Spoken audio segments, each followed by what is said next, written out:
Good evening and good to have you with us in the 9 p.m. edition of the Urban Debate. Viewers, we're going to now put the spotlight on the battle for the national capital and the battle that has one more time erupted between the Kejriwal government, the Delhi government, and the centre, the LG on the other side. Now, what has triggered this face-off this time? And this time, this one is extremely serious. This is where the central government has brought in a bill and introduced it in the parliament. And this is the GNCTD Amendment Bill 2021. The Government of the National Capital Territory of Delhi Amendment Bill 2021. This bill seeks to make some very big changes that the Delhi government and the current AAP government believes will take away their powers completely and put it in the hands of the lieutenant governor, where their autonomy goes away completely and the powers lie with the lieutenant governor. Let me just read out a few of the sections from this new proposed bill that has been put in the parliament. Section 21 says that government, the word referred to in any law to be made, shall mean lieutenant governor. That's what one of the sections in this proposed bill says. Section 24 says, covers any matters which fall outside the purview of the powers of the Legislative Assembly. Any matters. Section 33 says, rules made by the Council of Ministers of the Legislative Assembly to be consistent with the centre. Section 44, and this is the one that has actually got the Aam Aadmi Party government extremely worried. This is the one that says LG's opinion may be obtained before Council of Ministers take any executive action. Essentially, while the battle for power and supremacy and who has a bigger control and who makes the decisions between the AAP government and the lieutenant governor and centre has been going on ever since Kejriwal came to power. They've even gone to the High Court. They've even gone all the way to the Supreme Court. And one thought that with the orders of the Supreme Court, that matter was finally settled. But then came along the central government with this new proposed bill, now looking to make the changes in the law itself. From my view, clearly unhappy with the way they did not have control and the rulings that had come in from the Supreme Court. Here is the central government now bringing and suggesting a new law itself. So that's what tonight we're going to talk about and discuss. The Aam Aadmi Party says this is thoroughly unconstitutional. It's a dangerous amendment that they are bringing in. Why have a government at all? Then just have a lieutenant governor. Why bother getting an elected government in first place? Just give all the powers to the LG. And this is the same Aam Aadmi Party which is now this angry, while on the other hand, they had been pushing to get full statehood. So rather than getting full statehood, we are now sitting at a situation where they may have to go to the lieutenant governor every time the cabinet takes a decision, an executive important decision concerning the people. Let's open it up to our panel and say good evening to those joining us. Saurabh Bhardwaj, MLA of Greater Kailash and Chief Spokesperson for the Aam Aadmi Party. Aman Sinha, Spokesperson of the BJP and Senior Advocate. Sanjay Hegde, Senior Advocate with the Supreme Court. Deshratan Nigam, also an Advocate with the Supreme Court. Chetan Singh, Political Analyst and Lawyer, also joining us this evening. I want to first start off with Saurabh to understand what are the key clauses that are obviously a problem for the AAP government. Saurabh. I think this is not a battle for supremacy or who is the ultimate boss of Delhi. I think it's all about welfare of the people, who will basically work for the welfare of the people and who will bring out policies, laws for the welfare of people of Delhi. Now, people of Delhi have elected Aam Aadmi Party not just once but twice. Last time BJP got 3 seats out of 70. This time they got 8 seats out of 70. Clearly, people of Delhi have rejected BJP and they want Aam Aadmi Party's leadership to form laws for the people of Delhi. Now, if we don't work well, or in any democracy, if a government doesn't work as per the will of the people, they have accountability towards the people. They are answerable to the people. They can be rooted out in next election. Now here you have a LG who doesn't go for an election. He is basically a retired bureaucrat. So if LG doesn't work for the welfare of the people, what will people of Delhi do? Because they don't, LG is not accountable to anyone.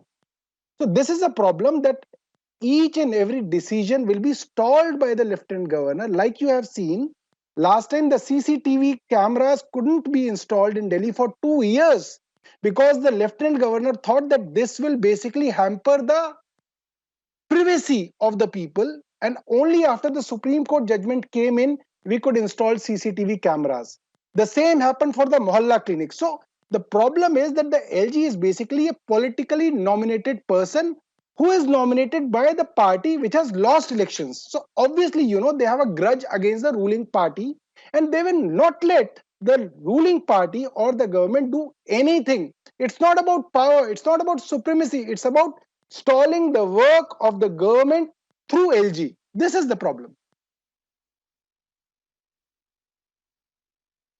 Okay, so can you, and I'm going to ask you this before I take it to the other panelists, give us an example for people to understand.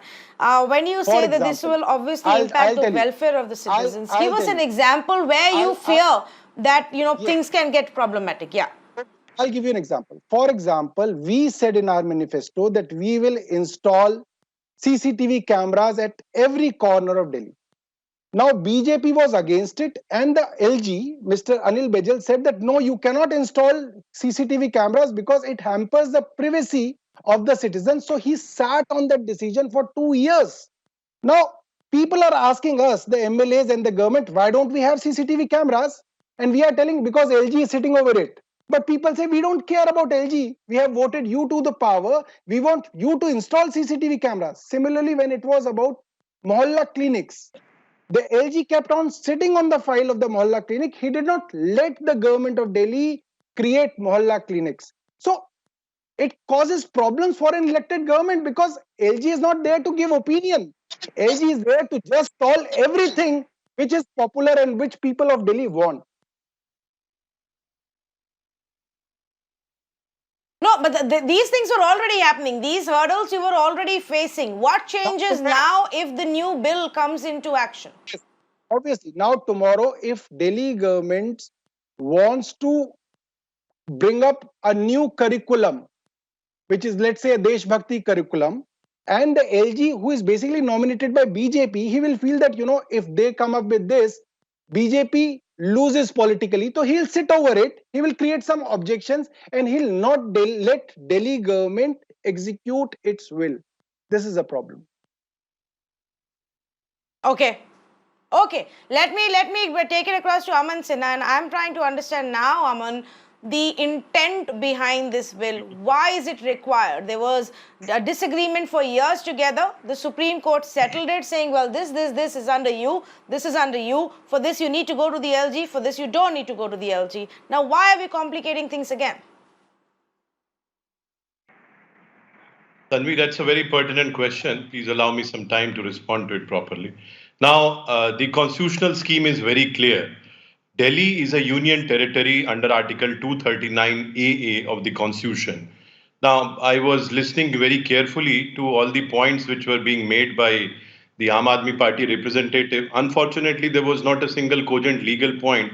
Most of it was rhetoric, which I would avoid. Now, your question, Tanvi, pertaining to the NCT Amendment Act, let me tell you, Tanvi, that there have been two Supreme Court judgments. One, the Constitution Bench Supreme Court judgment, and subsequently another judgment in 2019. And these amendments are very much in line. They have been brought in order to give effect to the ratio of those judgments and to the directions which have emanated from those judgments. Even despite these judgments, Tanvi, there is a certain gray area.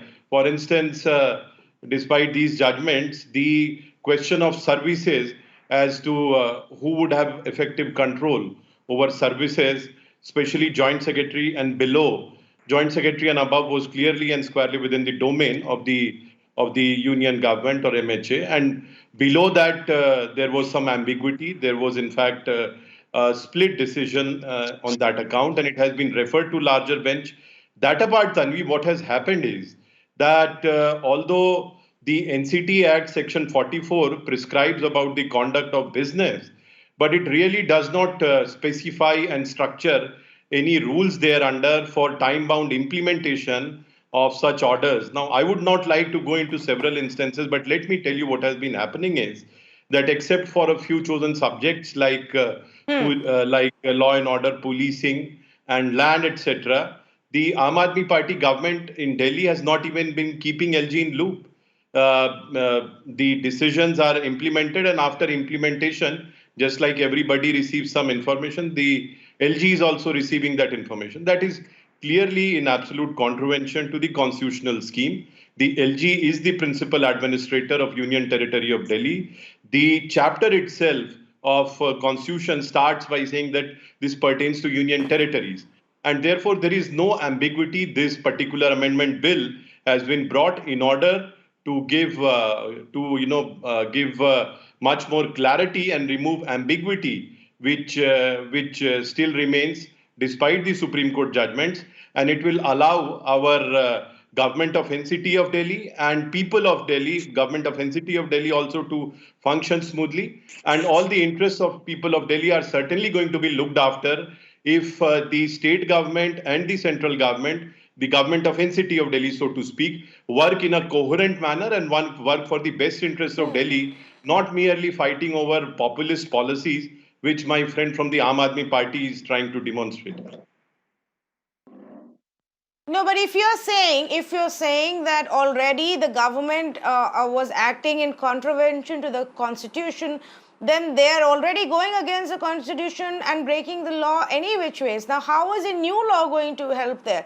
They are bound by the constitution and following that constitution. So, how does a new law really solve that problem, Aman? So, therefore, I mentioned, Tanvi, that most of the matters are not even brought to notice of LG. After implementation, just like a post office or anybody gets an intimation or notification, LG also gets it. That is not how it is being envisaged. LG is the principal administrator. That apart, there are large number of areas where it has not been properly defined and structured. Supposing if the particular subject matter does not fall within the domain of those which have been specified in the Supreme Court judgment, then it is yet again creating ambiguity. Where would that fall? So therefore, the sections that you were reading out would spell out that the other residual subject matters would fall within the ambit of the MHA or the union government acting through the lieutenant governor. So therefore, therefore, I do not feel that there is just anything which is the. May I just complete? I did not interrupt when Mr. Bharadwaj was speaking, although there were many legally incorrect propositions also which he stated. But all that I wanted to say was that this bill is very much in consonance to the constitutional scheme, to the judgments of the Supreme Court, and this will lead to smoother functioning of the government of NCT of Delhi and MHA acting through LG, and therefore would result in the best interests of people of Delhi. Tanvi, just 1 minute. I think. Okay, so Saurabh, I know you want to make a point. Just one quick point.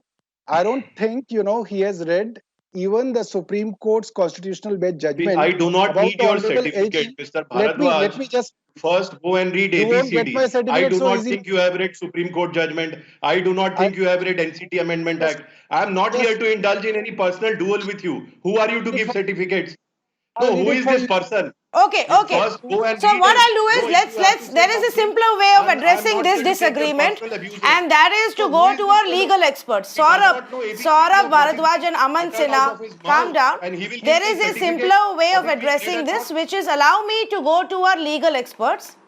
Allow me to go to our legal experts, and we'll sort it out. I'm sure the viewers also want to know. I also want to know. How would anyone debate? That is the problem with Aam Aadmi Party. They have no substance. They are only. Aman Sinha and Saurabh Bharadwaj, I don't want this to be a personal fight. Please, let's both of you refrain from that. No personal comments. Let's have a civil conversation. And may I please now go across to Sanjay Hegde to discuss and understand. Sanjay Hegde, can you shed some more light on what the Supreme Court finally said, between these two warring parties? The earlier understanding was that the Lieutenant Governor has control over home or public order, as well as law enforcement and police, as well as land. And the Aam Aadmi Party government, or the Delhi government specifically, the Delhi government has control over several other spheres. And then, of course, there is the civic bodies and the corporations that come in. Now, what is it that the Supreme Court said that then required the government to come up with this set of new laws? Let's avoid personalities and parties. Just let's look at constitutional history. Basically, we have this situation that Delhi is the capital of India. But it also has a large populace, which requires a representative government. What does a representative government mean? A government that you can hold to account. Now, it was the BJP and its earlier avatar, the Jan Sangh, which used to normally win Delhi. They continually asked for statehood for Delhi. It was a constant demand. And finally, in the early 90s, you came with this halfway house. While it is a union territory, it is more than a union territory. It has a legislative assembly. It had its role defined both by the Act as well as by Article 239AA of the Constitution. Now, how did that interplay come about? All that was discussed by the Supreme Court, and you gave the three broad heads which the Supreme Court assigned to the Lieutenant Governor and said that the rest of it remains with the elected government, and also that the government will keep the Lieutenant Governor informed from time to time, but it does not mean any kind of micromanagement. However, especially after 2019, there has been a process of what I call defederalization. States are being broken up, made into union territories.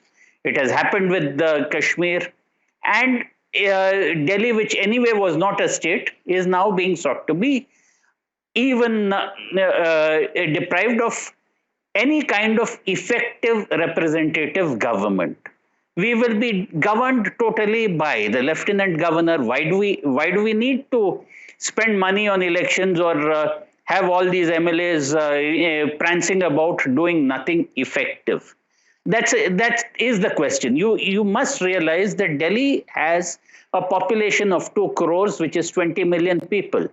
If you look up the United Nations list of countries, there are only about 60 countries which have more than 20 million people. Most countries have a population less than the population of Delhi. Now, are the citizens of Delhi to be favored by the fact that they have a federal government here, and therefore they need no local representatives? You can straight walk up to the Prime Minister's office and say, look, my tap in Nangloi is not working. Can you do something about it? Or if not the Prime Minister, at least the Home Minister. Is that the form of government that we want? Particularly given the fact that over the years, Delhi's population has only been increasing, and it has been increasing with people coming in from all over the country. Can we totally deprive them of an effective government and say, okay, there is the Lieutenant Governor whom we shall appoint. He is our viceroy from the central government. And like the old British governors and the viceroy, this is how the central government will deal with the people of Delhi. Then you do raise larger questions of federalism and the constitutional structure. I know that India is not a federation of independent states the way the United States is. We are a quasi-federal constitution, and that is the position. But even then, when we reorganized our states, we reorganized it according to populations based largely on language and contiguous geography and history. Therefore, when we organized the National Capital Territory of Delhi, we tried to get in a halfway house, which also provided for the fact that it was the national capital and the federal government had its role in normal events which would otherwise be the domain of the state government.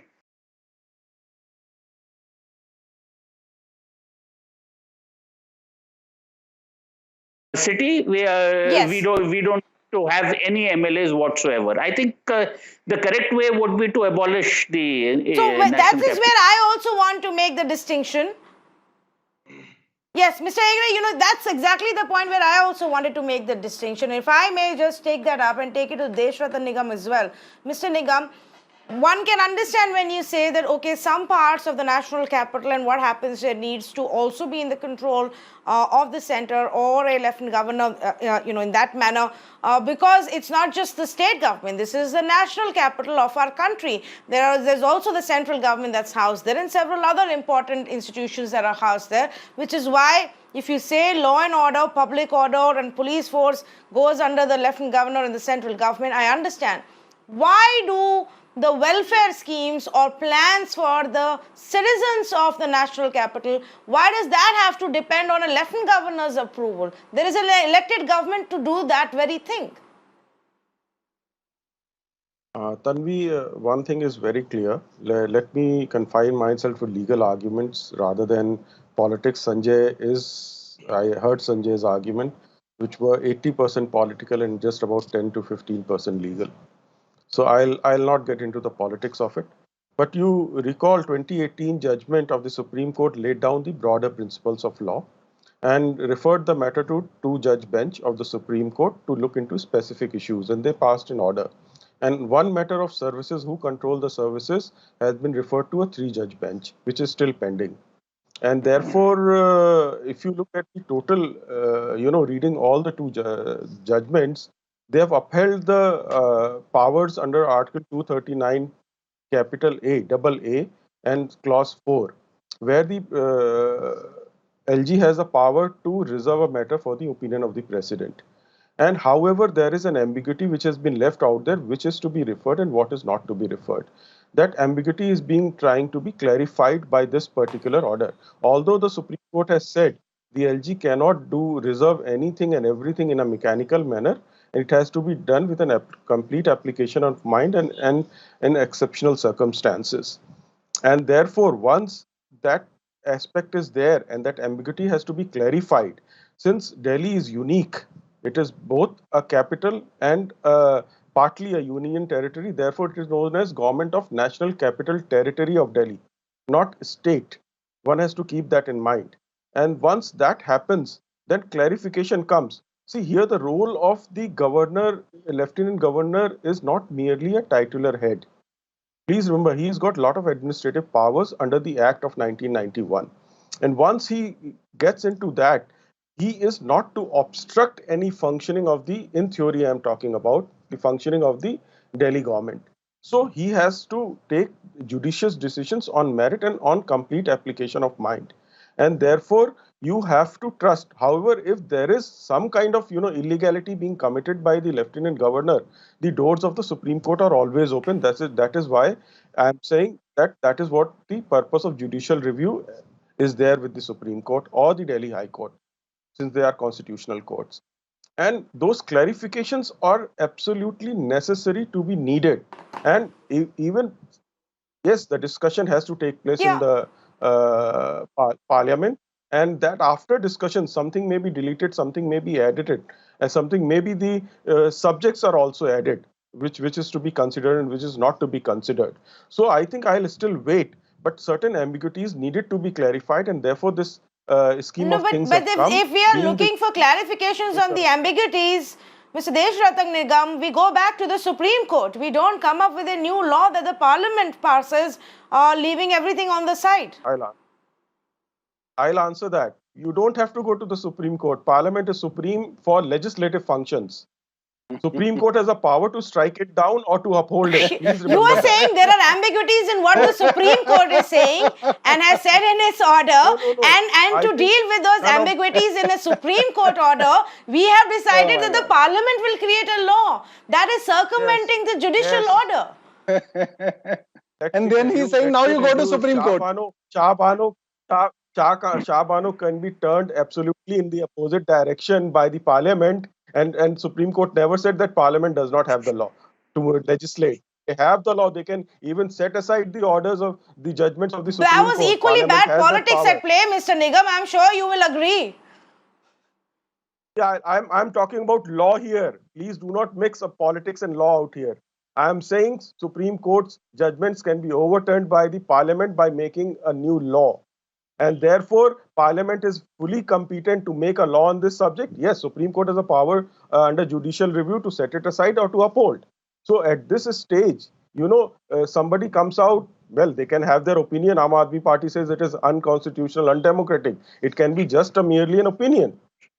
Therefore, I think we have to wait for it. Let it discuss. Okay, fair enough. Let me take this point. And since you brought in this point, Mr. Nigam, let me take it across to Chetan Singh, who's on this panel with me as well. Now, Chetan Singh, fair argument, isn't it? When you were not happy with the Shah Bano order from the Supreme Court, you came out with your own law and introduced it and opened up mosque. When you were not happy with the order that came in the retrospective payment for fees for Vodafone, you came up with your own law and announced it in the parliament during budget. So why should the Congress party today be raising this issue when the Congress party is actually the one that's mastered the art of coming up with new laws when they're not happy with the Supreme Court order?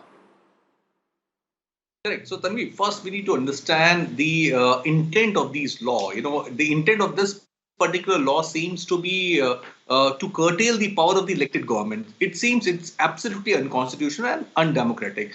Whatever Mr. Deshnandan Nigamji is saying today, he knows that he is doing an indefensible job.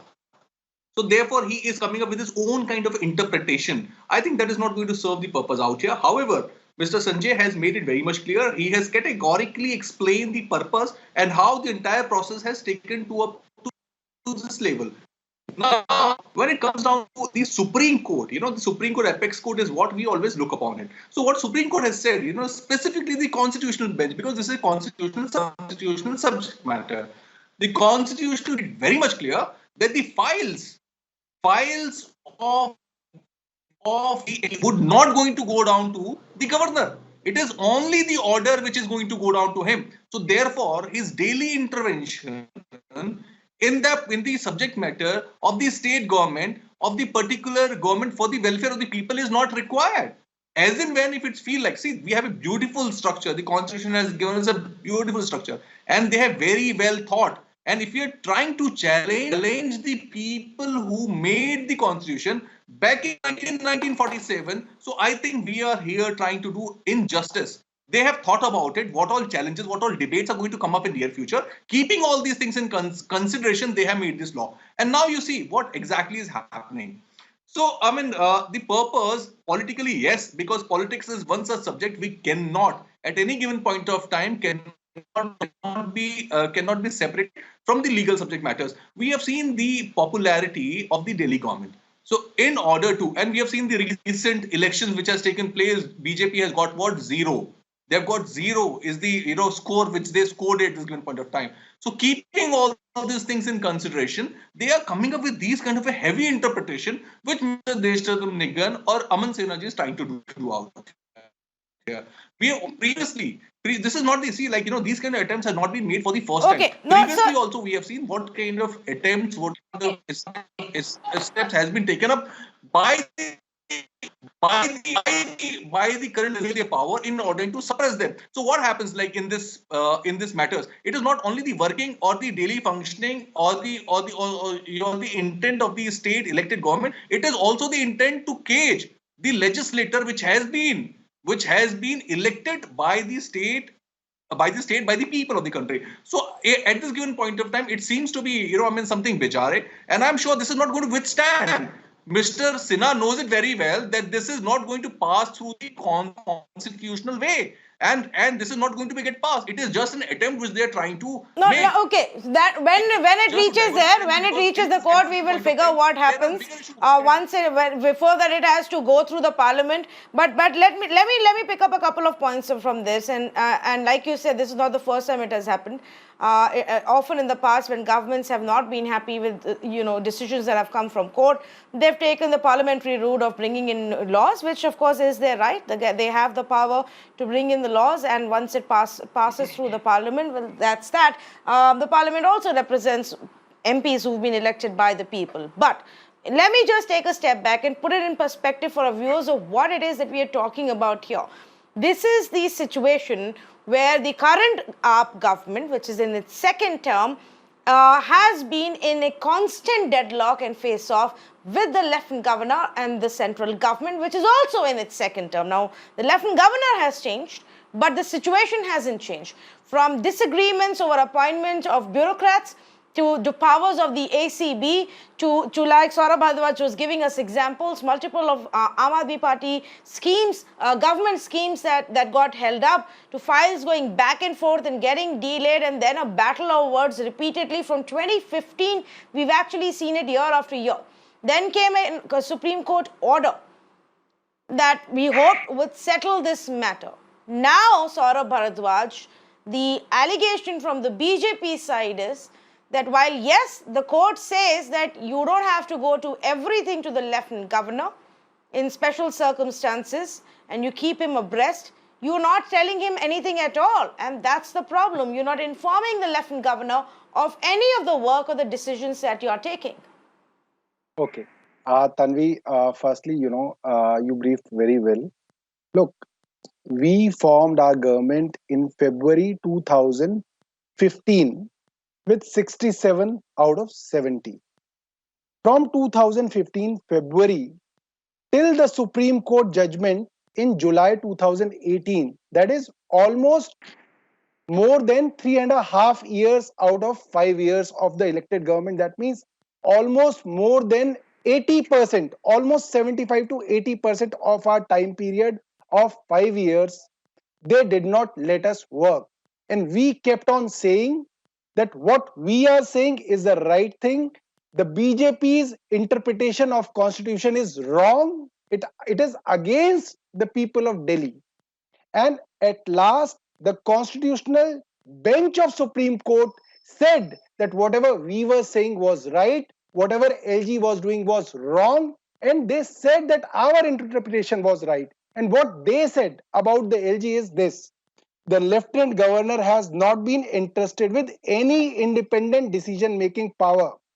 He has either to act on the aid and advice of the Council of Ministers, or he is bound to implement the decision taken by the President on a reference being made by him. So he has no independent administrative powers. Now, I'll give you an example.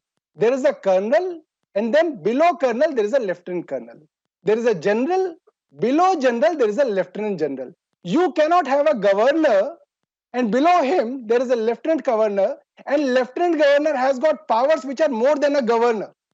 Even a governor of a full-fledged state doesn't have these powers, which a lieutenant governor is getting in Delhi, because it was not what was mandated or thought by the framers of the constitution. Now they are trying to give a new definition, and that is why they are bringing the amendment. Had it been in the scheme of things, had it been in the scheme of the constitution, it would have been there.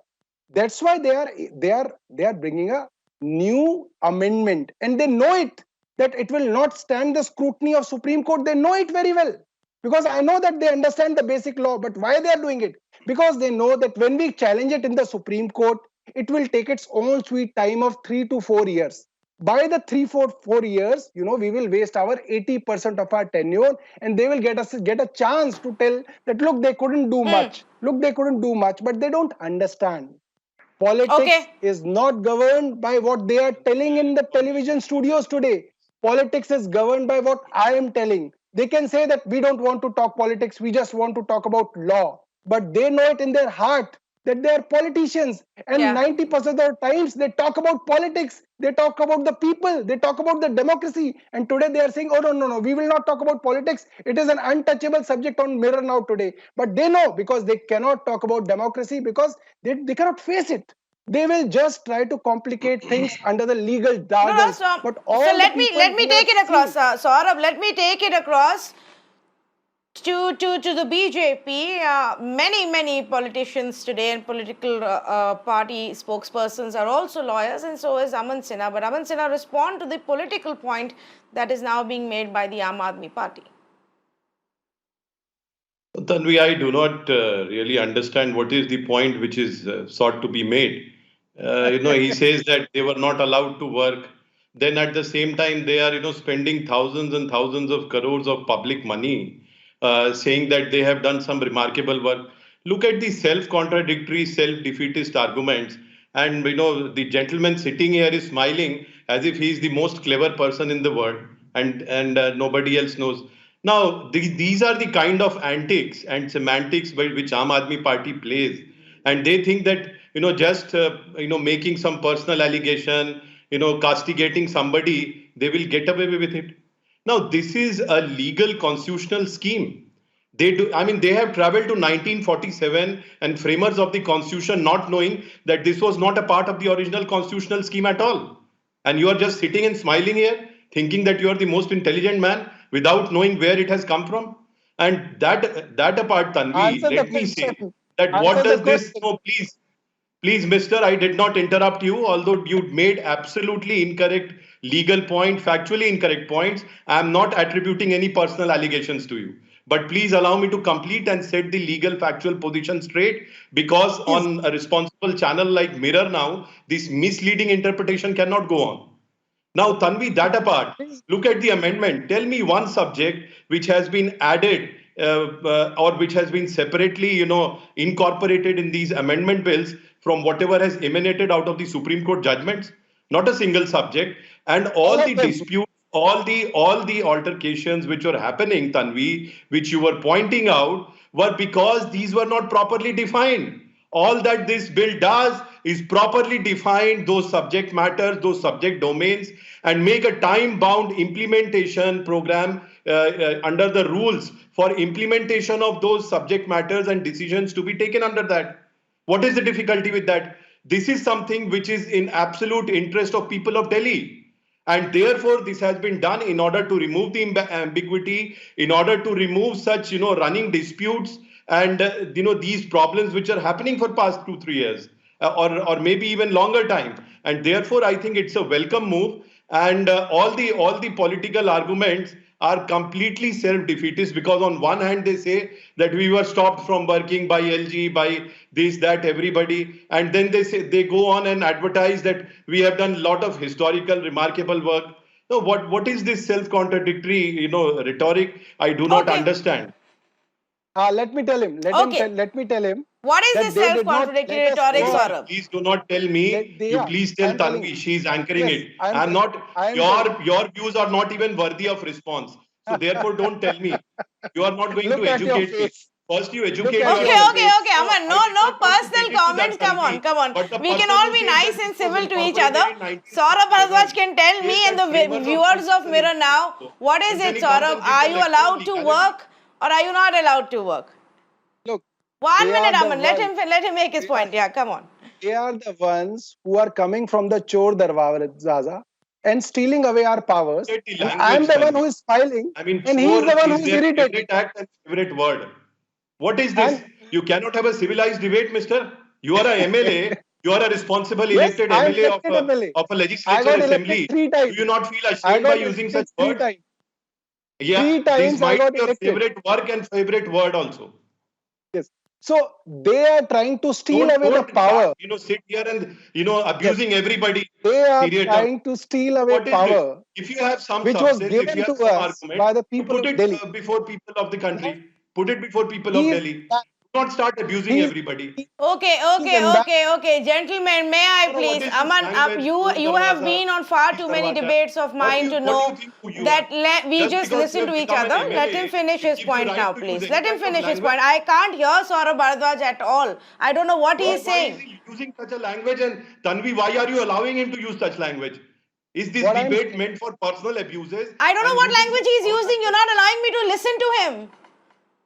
I can't hear what he's saying. Let me listen to him at least. That is remarkable. What I'm saying is, after being rejected by the people of Delhi in election after election, they want to steal away the power of Delhi through this Chor Darwaza. And I think he had an objection of using, why do I call it a Chor Darwaza? Because it is a Darwaza from where Chor are coming and trying to steal away the power.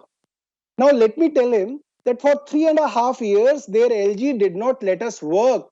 And after the 2018 July judgment of Supreme Court, we were Tanvi, I able did to not see you execute objecting to that dismantle language. CCTV, That's mohalla not only clinics, all that such decisions unparliamentary, that is executed absolutely, only after unbecoming 2025. And of an MLA to speak in such and language. I thought you heard it clearly now.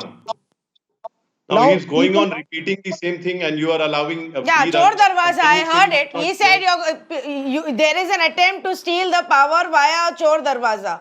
That's what it is. All No, right. no, Now, it's let me chore. go Anybody back. can call Let me go anybody back chore. to our legal No, experts. he may or may not be chore, but have I called him a chore? No, I have not. But look at the language which is being used, and you do He's not not even calling stop you one. Why are and you getting so offended? Why should I not get offended? I already said no personal Why attacks, and foul he's not language calling you a should be chore. used in prime time show in national television? No, they're calling my party. Why this kind of a language should be used? We don't have Or to be for overly dramatic here, Aman Sinha. We can just let it be Forget here about right dramatic. now. You have Both to points have intervene been and made stop. from both sides. May So I if just you come want back to the dramatic, conversation that is all point? right. You These can be tactics dramatic. to deviate from the debate are not going to work on I'm this sorry, show. I do not deviate. Allow me to I come say back to the main other point. people, when they deviate, when they use such foul language, you should be stopping them rather than saying that I could not hear. But Aman, we have also seen what exactly you're You doing don't need to tell me Pondicherry, what I you have to do. You have marked your objection very I'm not clearly telling here. you what you need And let's to move do. on from here now. I'm I just don't need lessons from explaining. you on You what just has to said be done that here. you could not Now, hear. Sanjay Hegde. If I may just go across to Sanjay Hegde. Mr. You also don't Hegde, need what I need. will I this say what I have to say. may I please, Aman Sinha, you need to stop now interjecting. This is highly rude and Go ahead. unacceptable from All you. right. No, if you do not want, I'm also not keen. What is this? You can say anything, and I cannot even say something in response to that. This is not fair. You go ahead and ask Sanjay the question In that you response to wanted. what? You've already made your point. What are you going on and on about? So what are you going on and on about? What are you going on and on about? Ask your question to Sanjay. Don't I put am any asking a question to another panelist, which you would know if you Yes, would you are just not- allow you are somebody not- else you to are speak on accepting my the show. blame upon me. Why should I take any blame unnecessarily, just passing some blanket sweeping remark against me? Ask your question to Sanjay Tanvi. Now, Sanjay Manji, have a Hegde, glass of coming water, back please. to what is being discussed over here. The point that has been raised is that there are ambiguities in what the Supreme Court has said. Now, if there are ambiguities, should we not be going back to the Supreme Court on who has control? We are looking at a situation in Delhi where there already some part of the control is with the center and the lieutenant governor, some part of it is with the Delhi government, and some part is then with other associations. There are municipal corporations who come into play. There is the land issue which is separately included. Why have it in such a complicated manner? Should we not be looking at bringing a law instead which really consolidates our power into one? What is the reason behind this complicated structure? See, that's exactly what the BJP argument is. We are consolidating everything. We are consolidating it in the hands of the lieutenant governor. The government of Delhi is the lieutenant governor. Where is the ambiguity? So, in the garb of clearing ambiguity, this is a straightforward power grab. They have the power to make laws in parliament, and therefore they've done it. They've given it straight to the lieutenant governor. The only difference is that I, as a citizen of Delhi, as an inhabitant of Delhi, I do not elect the lieutenant governor. I have been deprived as an inhabitant of Delhi of my general right, which I would have had as a inhabitant of any other city or any other part of India, to have an elected representative government. Now, I can't catch the lieutenant governor, can I? I can't say that, look, I will not vote for you the next time. All that I can tell the lieutenant governor is that I will see to it that I will not vote for the party which made you a lieutenant governor. I will not have a local MLA whom I can catch, because the local MLA will say, sir, whatever I have to do, I can't do because the lieutenant governor is going to do it. If you have an elected government without authority as a mere vestigial organ, then so be it. The people who are affected will have to go to whatever is the effective organ.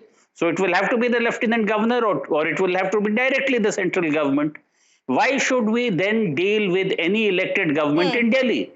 Tomorrow, the shoe may well be on the other foot. Let us assume nobody is permanent in power. Let us assume tomorrow that somebody says that, there is this nice state of Gujarat. Let's make a few union territories out of that. Would that be fair to the people of Gujarat? Or let's say in the people of Maharashtra? Bombay, there has always been a demand for Bombay to be made a union territory. Do you think the people of Maharashtra would like that?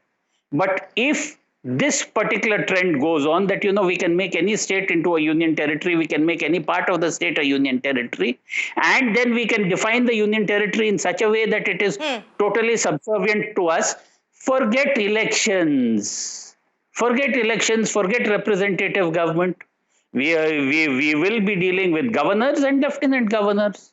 So we are back to the situation of pre-independence India, where we had no say in our governors. Well, we are looking at a situation where already a system exists which is complicated enough. Is the solution really putting all the powers in the hands of the lieutenant governor? Now, Desh Ratan Nigam, I know you don't want to get into politics. Keep the politics aside. Forget who's at the center right now and who's in power in Delhi right now. Let's keep it aside. Why should it be a system where the people of the national capital are unable to, are electing a government, but the government doesn't have the deciding powers, but somebody else does? Tanvi, let me clarify certain, confusion which is coming into the minds of people out here, which is very natural. It was purely a legal question. And the confusion is that people think that the legislative powers or decision-making powers of the government of NCT of Delhi has been taken away. No, it has not been. It is only Lieutenant Governor comes into the picture as a checks and balance, which is there in every constitution. Now, secondly, let me give you an example that this law is coming on account of the observation made by the Supreme Court in 2019 judgment for clarification of the or removal of ambiguities. They did not themselves do it, but asked the central government to do it. And central government, instead of themselves, bringing up some kind of a circular or notification, is taking a parliamentary route, which is a wonderful thing because these things should come through the parliament. Now, thirdly, I'll give you an example. In 2019 judgment, the inquiry power was given to the central government for setting up inquiries or inquiry commissions. Now, which is one of the examples I'm giving from this present bill is that they have said that the assembly or the committees of the assembly cannot set up an inquiry for day-to-day administration. This is in consonance with the 2019 judgment of the Supreme Court. So I'm just citing one example. So once you go inside the judgment, you will find, the constitutional and legal validity which for this particular bill.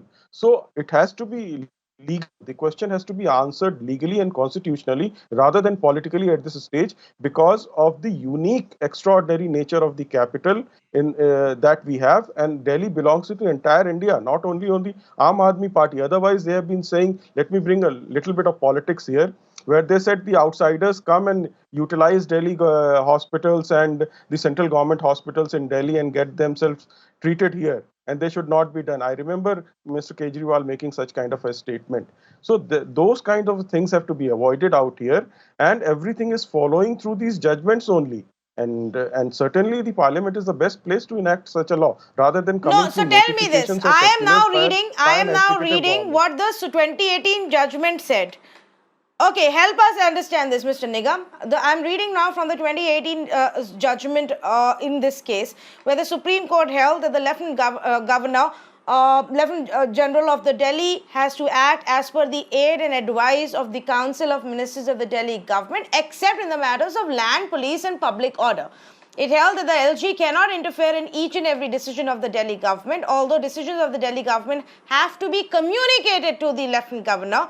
There is no need to obtain the concurrence of LG in all matters. Now, if I go back to the relevant sections of the new proposed bill which is in the parliament, I can read at least 3 of these sections where they don't make the distinction of what kind of decisions have to be sent to the Lieutenant Governor. It seems to suggest that for every decision of the Council of Ministers and those of the Legislative Assembly must be sent to the Governor. Tanvi, 2018 judgment itself is slightly ambiguous, and that is why 2019 two judges bench tried to clarify it and saying that certain ambiguities have to be clarified and they left it to the central government. Now let me tell you how it is so.